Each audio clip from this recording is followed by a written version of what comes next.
When the Gorvaxians, an advanced alien race, made their first official visit to Earth, the event was heralded as a historical moment.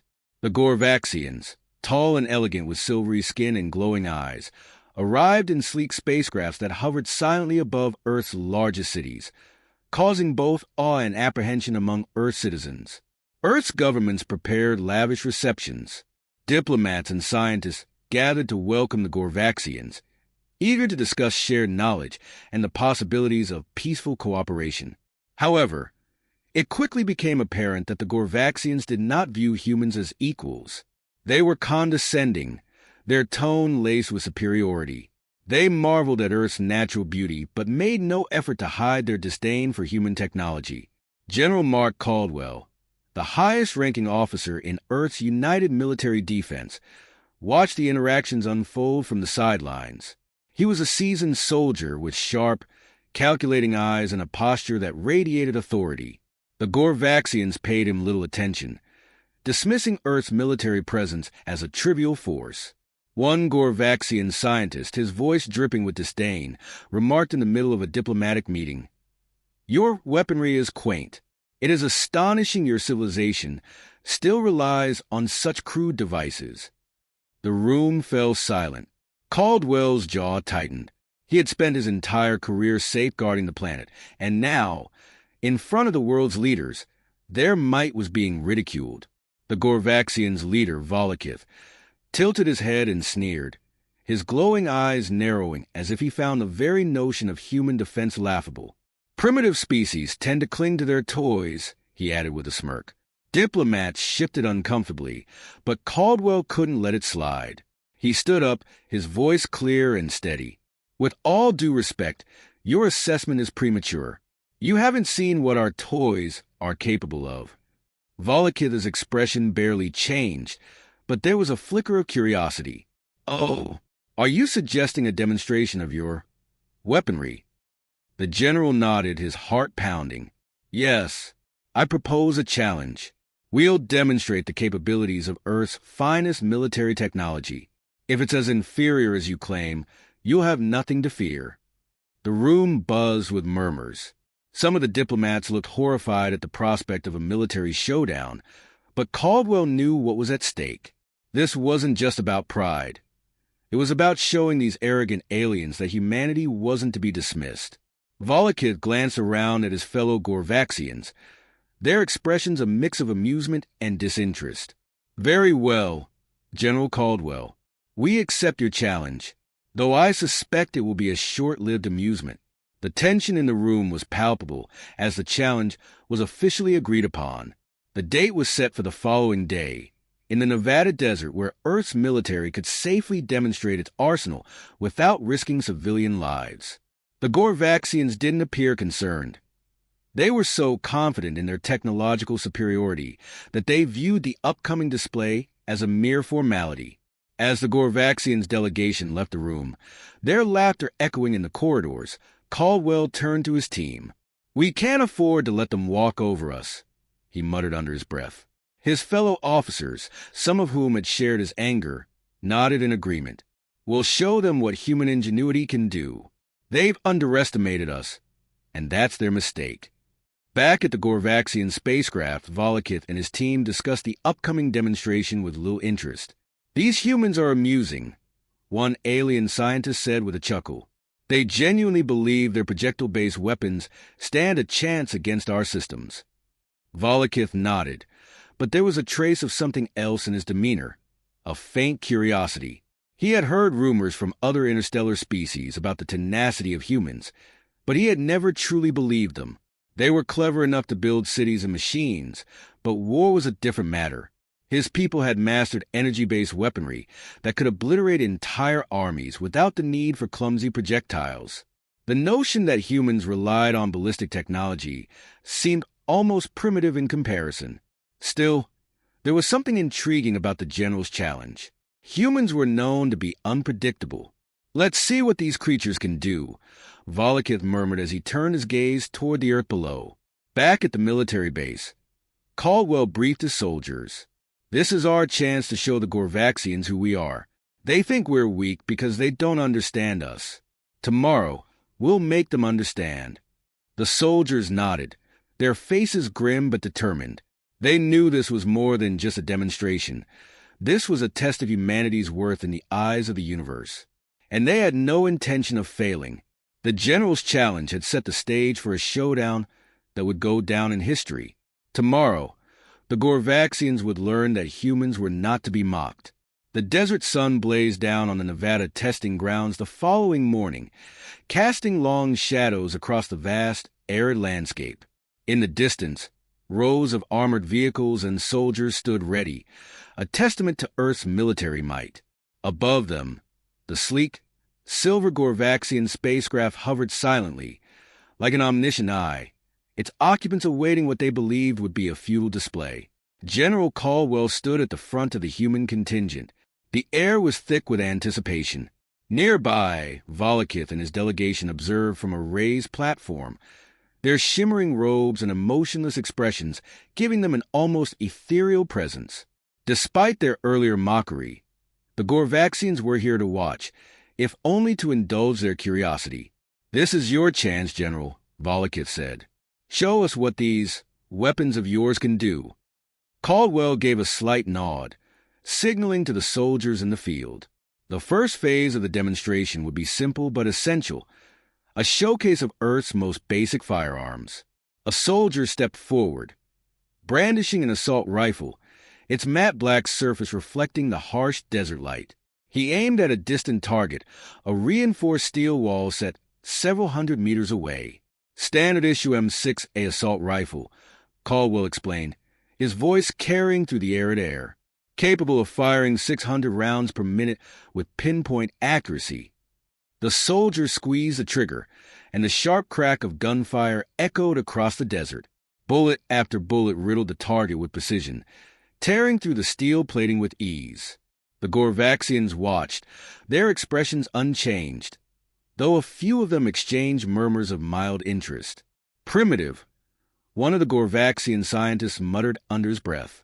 "Mechanical projectiles. How quaint." But as the demonstration continued, their skepticism began to wane. Next came the handguns, small but deadly in close-quarters combat. A soldier demonstrated the remarkable accuracy and speed with which he could draw and fire, hitting targets with surgical precision. The Gorvaxians might have considered this a parlor trick, but the human soldiers executed each shot with a cold, mechanical efficiency that even the aliens couldn't ignore. The general sensed a shift in the air. "We're just getting started," he muttered quietly. Next up were the sniper rifles. Caldwell took particular pride in this part of the showcase, knowing it would push the aliens' expectations. A sniper set up on a ridge nearly a mile away from the target, the barrel of his rifle steady as a rock. The target was a small, nearly invisible bullseye mounted on a distant rock. Through the scope, the sniper steadied his breathing and fired a single round. The target shattered instantly, the shot dead center. For the first time, Volokith raised an eyebrow. "A curious display of marksmanship," he admitted, "but hardly a threat to our technology." Caldwell remained silent, watching as the sniper repeated the feat, this time with a moving target. The bullet hit its mark with precision, and the murmurs among the Gorvaxians grew louder. The next phase of the demonstration was designed for impact, literally. The minigun roared to life, its rotating barrels spewing out a hail of bullets at a rate that seemed impossible for the naked eye to follow. The sheer volume of fire ripped apart targets in seconds, reducing armored dummies and thick barriers to nothing more than scrap and dust. The Gorvaxians' delegation shifted uncomfortably, though they maintained their stoic facades. Volokith's eyes narrowed as he observed the carnage. Impressive for brute force, but still nothing that would threaten our energy shields. Caldwell gave him a hard look. "Let's move on to the heavier stuff then." With a swift signal, the rocket launchers were brought out. These weapons were designed for maximum destruction, capable of taking out vehicles and heavily fortified structures in a single hit. A team of soldiers loaded the rocket launchers and fired at a line of reinforced steel targets and a decommissioned tank, sitting as still as monuments in the sand. The rockets screamed through the air, leaving trails of smoke in their wake before slamming into the targets with earth-shattering explosions. Flames and debris erupted into the sky, and the shockwave was felt by everyone in the area. The steel barriers crumbled, and the tank was obliterated, torn apart as if it were made of paper. Dust and smoke hung in the air, leaving an eerie silence in its wake. The Gorvaxians were no longer whispering. They stood rigid, their expressions now betraying something other than condescension. Was it uncertainty? Even Volokith, who had shown nothing but cool indifference until now, took a step back, his glowing eyes fixed on the smoldering remains of the tank. Caldwell saw his opportunity. What you've seen is just a fraction of what we're capable of. There's more. Volokith, his voice less assured than before, replied. Your weapons are destructive, yes, but surely they cannot compare to the precision and efficiency of our technology. The general smiled a hard, knowing smile. Perhaps, but we're not done yet. As the dust settled and the soldiers prepared the next phase, the mood had changed. What had started as a demonstration intended to entertain had become something far more serious. The aliens were no longer amused. They were watching, now, with focused intensity, wondering just how much more these humans had to show. As the dust settled and the last echoes of explosions faded into the desert silence, General Caldwell felt the palpable tension in the air. The Gorvaxians' delegation, who had entered the demonstration with derision, now stood on the precipice of disbelief. Caldwell sensed an opportunity to shift the narrative entirely, to cement humanity's place in the cosmic order. Now, for the final phase of our showcase, he announced, his voice steady but charged with excitement. The soldiers moved with urgency, readying the combat vehicles that would take center stage. First to roll onto the battlefield was a formidable M1 X-Titan tank, its massive frame gleaming under the harsh sun. The machine thundered across the desert floor, a beast of steel and fire, its turret rotating with precision as it surveyed the landscape. Meet the M1 X-Titan, Caldwell proclaimed, pride swelling in his chest. Designed for maximum firepower and protection, it can withstand enemy fire while delivering devastating strikes of its own. As the tank settled into position, a soldier in the turret fired a round into a row of reinforced targets. The shell tore through the air, impacting with a ground-shaking force that sent debris flying. The Gorvaxians flinched collectively, their expressions shifting from skepticism to concern. Next came the AH-91 Dragonfly attack helicopters, which soared overhead, their rotors slicing through the air with a deafening roar. Each helicopter was armed with precision missiles and machine guns. They performed a coordinated aerial display, showcasing agility that few new Earth's machines possessed. The helicopters dipped and soared, firing off missiles that exploded in clouds of fire and smoke, obliterating static targets with chilling efficiency. Volokith's composure began to crack as he observed the devastation. This is unexpected, he murmured, his usual arrogance replaced by a dawning realization. The ground shook with the combined roar of the helicopters and the mighty tank, and the alien leader could no longer deny the potency of human engineering. Caldwell watched as Volokith's brow furrowed. He knew that fear had begun to creep into the hearts of the Gorvaxians. The general decided to press on, determined to capitalize on their moment of uncertainty. But we're not finished yet. Allow me to introduce our drone capabilities. With a swift gesture, the soldiers activated a fleet of unmanned aerial drones that darted across the sky, weaving through the air with almost unnatural grace. Each drone was equipped with surveillance cameras, missiles, and high-caliber machine guns, showcasing a technological evolution that was both innovative and effective. Deploying now! A voice crackled over the communication system, and the drones unleashed a barrage of fire upon the remnants of the targets. The precision of the strikes was astonishing. Not a single shot went astray.